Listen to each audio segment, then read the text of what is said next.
हमारे इस YouTube channel के सेगमेंट फास्ट न्यूज में आप तमाम का इस्तकबाल है। इस वीडियो में आप देख सकते हैं कमेंटों में बहुत ज्यादा खबरें। तो आइए शुरू करते हैं वीडियो को और देखते हैं आज की ताजा तरीन खबरें।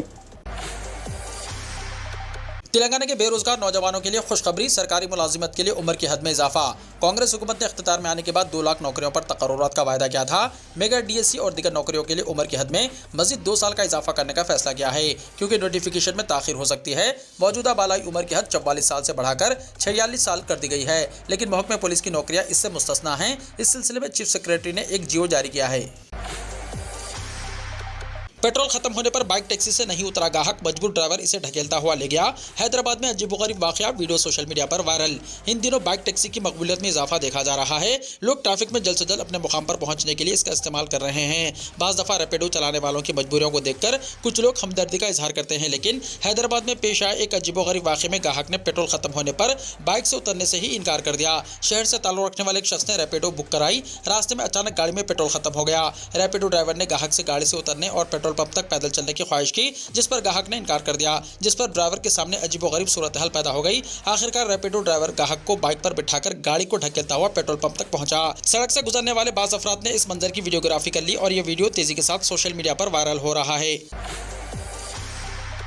गवर्नर कोटा से नामजद एमएलसी की हलफबर्दारी पर हुक्म इल्तवा 14 फरवरी तक बरकरार। हाईकोर्ट ने गवर्नर कोटा के तहत नामजद 2 एमएलसी प्रोफेसर कोडंदराम और सहाफी आमिर अली खान की हलफबर्दारी पर हाईकोर्ट के हुक्म इल्तवा को 14 फरवरी तक बरकरार रखा है। चीफ जस्टिस जस्टिस आलोक आराधे और जस्टिस जे अनिल कुमार पर मुश्तमिल बेंच ने आज दूसरे दिन भी इस केस की समाअत की और आइंदा समाअत को 14 फरवरी तक मुलतवी करते हुए हुक्म इल्तवा को चहारशंबे तक बरकरार रखने का ऐलान किया। वाज़ेह है कि बीआरएस कायदीन डॉक्टर श्रवण और सत्यनारायण ने गवर्नर के फैसले को हाईकोर्ट में चैलेंज किया है। मक्का मस्जिद और शाही मस्जिद के मुलाजमीन की तनख्वाहों में इजाफे पर जोर। तारीखी मक्का मस्जिद और शाही मस्जिद बाग़ अम्मा के मुलाजमीन की माहाना तनख्वाहों में इजाफा करते हुए उनकी तनख्वाहें सरकारी मुलाजमीन की मुमासिल करने के मुताल्लिक इंचार्ज चारमीनार असेंबली हल्के कांग्रेस कमेटी जनाब मोहम्मद मुजीबुल्लाह शरीफ ने हुकूमत तेलंगाना और चीफ मिनिस्टर रेवंत रेड्डी को मुतवज्जो करने के लिए एक लेटर रवाना करते हुए उन्हें बताया कि बीआरएस हुकूमत ने मज़कूरा मुलाजमीन की तनख्वाहों के साथ नाइंसाफ़ी करते हुए तकरीबन 10 साल तक नाइंसाफ़ी को बरकरार रखा। हालांकि हाईकोर्ट ने हुकूमत को 2 मरतबा हुक्म भी जारी करते हुए जोर दिया था कि वो तारीखी मक्का मस्जिद और शाही मस्जिद बाग़ अम्मा के मुलाजमीन की तनख्वाह में इजाफा करते हुए उन्हें भी दिगर हुकूमती सतह के महकमेजात के मुलाजमीन के खुतूत पर मुश्तमिल तमाम तर सहूलतें फराहम करें और इन्हें भी उन मुलाजमीन की तरह तनख्वाहें अदा करें। मुजीबुल्लाह शरीफ ने कहा कि बावजूद हाईकोर्ट के अहकामात के हुकूमत ने सर्द मोहरी का मुजाहरा करते हुए इस ज़ेरीना मसले की यकसुई के लिए कोई मुस्बित कदम नहीं उठाया। मुजीबुल्लाह शरीफ ने कहा कि उन्हें इस बात पर अफसोस हो रहा है कि इन मुलाजमीन की तनख्वाहों का अगर मुवाजना एक होमगार्ड की तनख्वाह से किया जाए तब भी मसाजिद के मुलाजमीन की तनख्वाहें कम नजर आएंगी। मुजीबुल्लाह शरीफ ने बताया कि उन्होंने चीफ मिनिस्टर के अलावा incharge Hyderabad district Congress party minister Poonam Prabhakar को भी इस खुसूस में मुतवज्जो किया है। उन्होंने रियासती वजीर के अलावा चीफ मिनिस्टर रेवंत रेड्डी से उम्मीद का इजहार किया कि वो तारीखी शहर हैदराबाद के मसाजिद के मुलाजमीन की तनख्वाहों में न सिर्फ इजाफा करेंगे बल्कि उन्हें दिगर सरकारी मुलाजमीन की तरह फवाइद भी फराहम करेंगे। नुमाइश की 17 फरवरी तक तोसी। All India industrial exhibition society, जिसे नुमाइश ग्राउंड नामपल्ली में नुमाइश के नाम से भी जाना जाता है, इस हफ्ते के आखिर तक बढ़ा दिया गया है। नुमाइश जुमेरात 15 फरवरी तक मुकर्रर थी, लेकिन ताजिरों की दरख्वास्त के बाद AIIES के हुक्काम ने नुमाइश को हफ्ते तक यानी 17 फरवरी तक बढ़ाने की इजाज़त दे दी। सोसाइटी के एक ओहदेदार ने हफ्ते के आखिर तक सालाना मेले में तोसी की तस्दीक की है। सरकारी लोगों से काकातिया का नक्शा और चार मीनार की तस्वीर हटाने के फैसले की मजम्मत, फैसले से दस्तबरदारी न करने पर एहतजाज, विनोद कुमार का इंतबाह।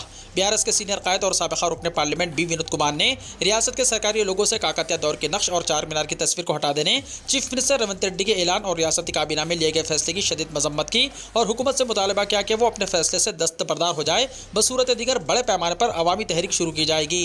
तेलंगाना भवन में प्रेस कॉन्फ्रेंस से खिताब करते हुए विनोद कुमार ने कहा कि तेलंगाना की तश्कील के बाद बीआरएस हुकूमत ने काकातिया दौर के नक्श और चार मीनार की तस्वीर को सरकारी लोगों में शामिल किया था, क्योंकि काकतिया हुक्मरानों की एक तवील तारीख रही है जिनकी यहाँ 800 बरस की तारीख रही है।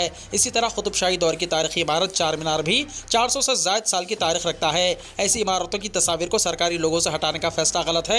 उन्होंने कहा कि रेवंत रेड्डी का यह फैसला तेलंगाना की तारीख को मिटाने के मुतारादिफ समझा जाएगा। उन्होंने कहा कि चीफ मिनिस्टर को इस तरह के मशवरे कौन दे रहे हैं समझ में नहीं आ रहा है। रेवंत रेड्डी के फैसले से ऐसा महसूस होता है कि तेलुगु देशम छोड़ने के बाद भी उनके रवैये में कोई तब्दीली नजर नहीं आ रही है। बीआरएस कायद ने कहा कि चीफ मिनिस्टर ने गाड़ियों के रजिस्ट्रेशन के लिए इस्तेमाल होने वाले टीएस को टीजी में तब्दील करने का फैसला किया है। उन्होंने कहा कि तेलंगाना तहरीक के दौरान टीआरएस की जानिब से गाड़ियों पर एपी की जगह टीजी ही तहरीर किया गया था, लेकिन तमिलनाडु और त्रिपुरा रियासत में गाड़ियों का रजिस्ट्रेशन टीजी से होता है, जिसकी वजह से तेलंगाना की तश्कील के बाद उस वक्त की हुकूमत ने टीजी के बजाय टीएस इस्तेमाल करने में तरजीह दी थी। तेलंगाना में हुक्का सेंटर्स पर पाबंदी, असेंबली में बिल मंजूर। तेलंगाना असेंबली में हुक्का सेंटर्स पर पाबंदी का बिल मंजूर हुआ है। आज ऐवान में वजीर इंफॉर्मेशन टेक्नोलॉजी सूरीधर बाबू ने इस बिल को पेश करते हुए कहा कि रियासत में हुक्का सेंटर्स पर पाबंदी लगाई जानी चाहिए। उन्होंने कहा कि हुक्का सिगरेट नोशी से ज्यादा नुकसानदेह है।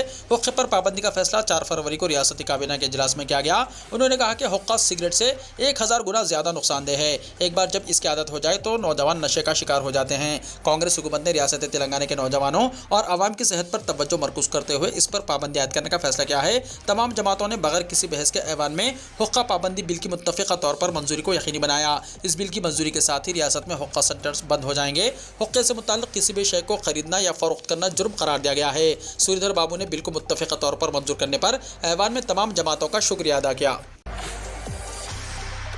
ओपन यूनिवर्सिटी के अंडर ग्रेजुएट और पीजी कोर्सेज में direct admissions. Doctor B R Ambedkar open university के तालीमी साल 2023-24 में अंडर ग्रेजुएट यानी BA, BCom, BSc, postgraduate यानी MA, MCom, MSc, BLISc, MLISc, PG diploma courses और सर्टिफिकेट प्रोग्रामों में बजरिए ऑनलाइन डायरेक्ट एडमिशन दिए जा रहे हैं। इंटरमीडिएट या नेशनल ओपन स्कूल या एपी या टीएस ओपन स्कूल के जरिए उनके मसावी कोर्स की तकमील करने वाले अंडर ग्रेजुएट कोर्सेज में डायरेक्ट एडमिशन के अहल हैं। ऐसे तलबा जिन्होंने ग्रेजुएशन की तकमील की हो वो पीजी कोर्सेज में दाखिला हासिल कर सकते हैं। इस सिलसिले में बगैर देरीना की फीस दाखिल करने की आखिरी तारीख 29 फरवरी मुकर्रर की गई है। 200 रुपये देरीना के साथ फीस दाखिल करने की आखिरी तारीख 31 मार्च मुकर्रर की गई है। उम्मीदवारों को चाहिए कि वो बजरिए ऑनलाइन अपना इंदराज करवाएं। एडमिशन की तफसीलात इस वेबसाइट www.brau.ac.in पर दस्तियाब है। तेलंगाना और आंध्र प्रदेश के यूनिवर्सिटी के तमाम स्टडी सेंटर्स पर यह मुफ्त दस्तियाब है। मज़ीद तफसीलात के लिए फ़ोन नंबरात 7382929570 या फिर 7382929580 पर कॉन्टैक्ट भी किया जा सकता है। 41 साल बाद राज्यसभा में तेलुगु देशम की नुमाइंदगी नहीं होगी। तेलुगु देशम पार्टी के क़याम के बाद 41 सालों में पहली मरतबा राज्यसभा में पार्टी की नुमाइंदगी नहीं रहेगी। राज्यसभा की 3 सीटों के चुनाव की तकमील के बाद तेलुगु देशम की नुमाइंदगी ऐवान बाला में ख़त्म हो जाएगी। 1983 में तेलुगु देशम पहली मरतबा बरसर इख्तियार आई थी और राज्यसभा में पार्टी की नुमाइंदगी का आगाज़ हुआ था। गुज़िश्ता बरसों में तेलुगु देशम के बाज़ अरकान ने राज्यसभा बीजेपी में शामिल हो गए और सिर्फ वाहिद रुकन के रविंदर बाकी थे जिनकी मियाद 2 अप्रैल को ख़त्म हो जाएगी। आंध्र प्रदेश असेंबली में अददी ताकत के एतबार से तीनों सीटों पर वाईएसआर कांग्रेस पार्टी की कामयाबी यकीनी है। चीफ मिनिस्टर वाईएस जगन मोहन रेड्डी ने तीनों उम्मीदवारों के नामों का ऐलान कर दिया है। तेलुगु देशम पार्टी अददी ताकत के एतबार से उम्मीदवार खड़ा करने के मौक़िफ़ में नहीं है। आंध्र प्रदेश में डीएससी नोटिफिकेशन जारी। आंध्र प्रदेश में टीचर्स की जायदादों को पूरा करने के लिए डीएससी का नोटिफिकेशन जारी कर दिया गया है। आंध्र प्रदेश हुकूमत ने 6100 जायदादों के लिए नोटिफिकेशन जारी किया है। अहल उम्मीदवार 22 फरवरी तक वेबसाइट apdsc.apcfss.in के जरिए दरख्वास्त दे सकते हैं। इसी तरह 15 से 30 मार्च तक एग्जाम्स मुनक्किद किए जाएंगे जबकि 7 अप्रैल को रिजल्ट का ऐलान किया जाएगा। कम से कम हद उम्र 44 साल मुकर्रर की गई है। SC, ST और BCs के लिए हद उम्र में ज़ायद 5 साल की रियायत दी गई है। सेंट्रल आर्म्ड फोर्सेस में कांस्टेबल्स की भर्ती एग्जाम उर्दू और तेलुगु में भी लिखने की सहूलत पहली मरतबा मरकज़ का इक़दाम। सेंट्रल आर्म्ड पुलिस फोर्स जैसे CRPF, BSF और CISF में कांस्टेबल्स की भर्ती के लिए होने वाले एग्जाम्स पहली मरतबा 13 इलाक़ाई ज़बानों बशुमुल उर्दू और तेलुगु में भी होंगे। ये एग्जाम्स 10 फरवरी से 7 मार्च तक होंगे जिसमें मुल्क भर के 128 शहरों से 48 लाख उम्मीदवार शिरकत करेंगे। CAPF में कांस्टेबल जनरल ड्यूटी एग्जाम्स पहली मरतबा वज़ारत दाखिला ने इलाक़ाई ज़बानों बशुमुल हिंदी और अंग्रेज़ी में मुनक्किद करने का फैसला किया है। प्रेस रिलीज़ में कहा गया है कि ये तारीख़ी फैसला मरकज़ी वज़ीर दाखिला अमित शाह ने लिया है ताकि मरकज़ी मुस्लह पुलिस फोर्सेस में मुकामी नौजवानों की शमूलियत में इजाफा हो सके और इलाक़ाई ज़बानों को फ़रोग़ हासिल हो। हिंदी और अंग्रेज़ी के अलावा पर्चे सवालात अब 13 इलाक़ाई ज़बानों बशुमुल आसामी, बंगाली, गुजराती, मराठी, मलयालम, कन्नड़, तमिल, तेलुगु, उड़िया, उर्दू, पंजाब, मणिपुरी और कोंकणी में तैयार किए जाएंगे। वज़ारत दाखिला और स्टाफ सिलेक्शन कमीशन ने हिंदी और अंग्रेज़ी के अलावा 13 इलाक़ाई ज़बानों में एग्ज़ाम्स मुनक्किद करने के सिलसिले में याददाश्त मुफ़ाहिमत पर दस्तखत किए हैं।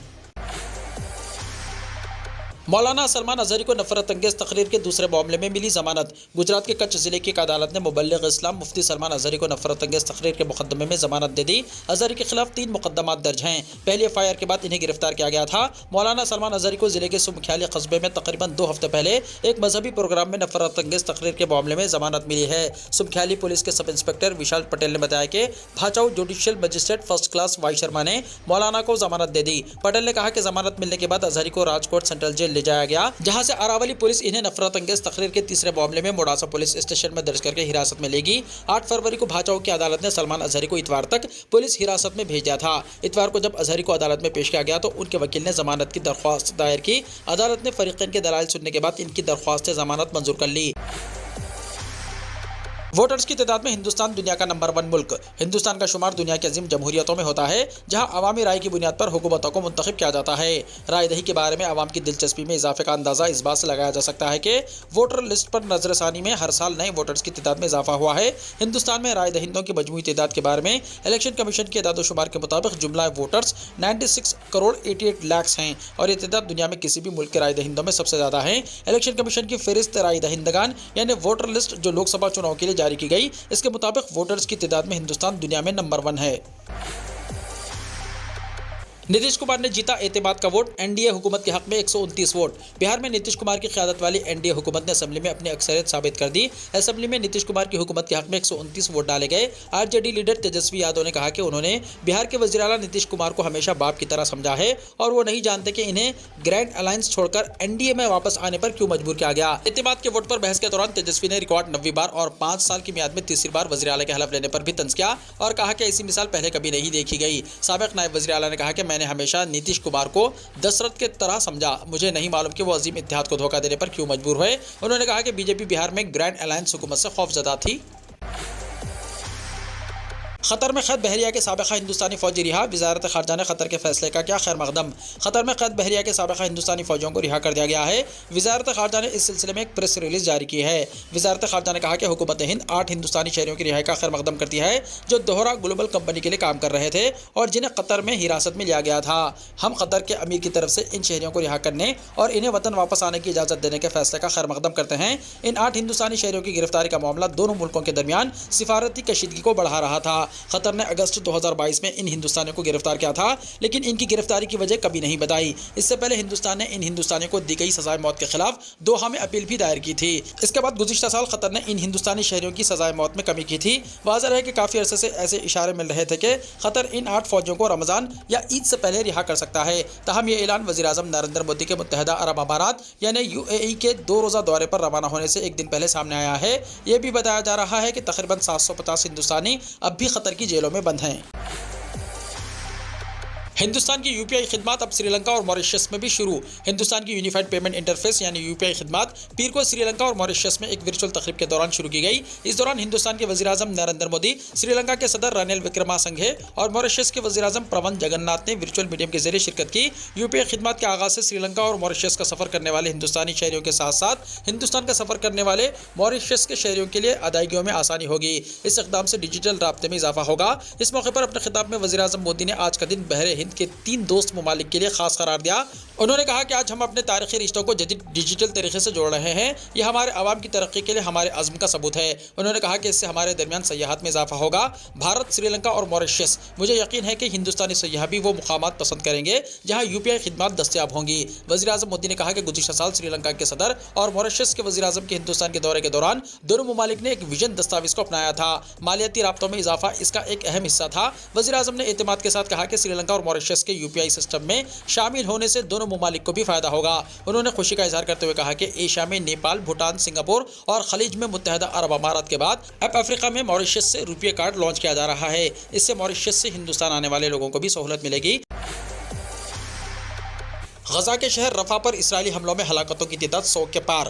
गजा पट्टी के जुनूबी शहर रफा और आसपास के इलाकों पर इसराइली फौज के हमलों में पीर को मरने वालों की तादाद 100 से ज़ायद हो गई है, जबकि खवातीन और बच्चों समेत सैकड़ों अफराद जख्मी हो गए। ये इत्तला सरकारी फ़लस्तीनी खबरसा एजेंसी वफा ने दी। रिपोर्ट्स में बताया गया है कि इसराइली फोर्सेस ने आज अलग सुबह रफा के इलाके पर तकरीबन 40 फ़िज़ाई हमले किए हैं। इन हमलों में ज़मीनी सतह पर गोलाबारी शामिल थी। गजा में कायम वज़ारत सेहत ने इतवार को एक बयान में कहा कि गजा पट्टी में इसराइली हमलों में हलाक होने वाले फ़लस्तीनियों की तादाद बढ़कर 28,176 हो गई है, जबकि 67,784 दीगर जख्मी हैं। वाज़ेह है कि गजा में इसराइल और हमास के दरमियान तनाज़ा शुरू होने के बाद से यहाँ के तकरीबन आधे लोग हिफाजत की तलाश में मिस्र से मुल्हिका रफा शहर पहुँच गए हैं। वीडियो को लाइक शेयर कीजिए और हमारे इस YouTube चैनल को सब्सक्राइब करते हुए इसके बेल आइकॉन को भी प्रेस कर लीजिए ताकि ऐसी ही ताज़ा तरीन खबरों का नोटिफिकेशन सबसे पहले आपको मिलता रहे।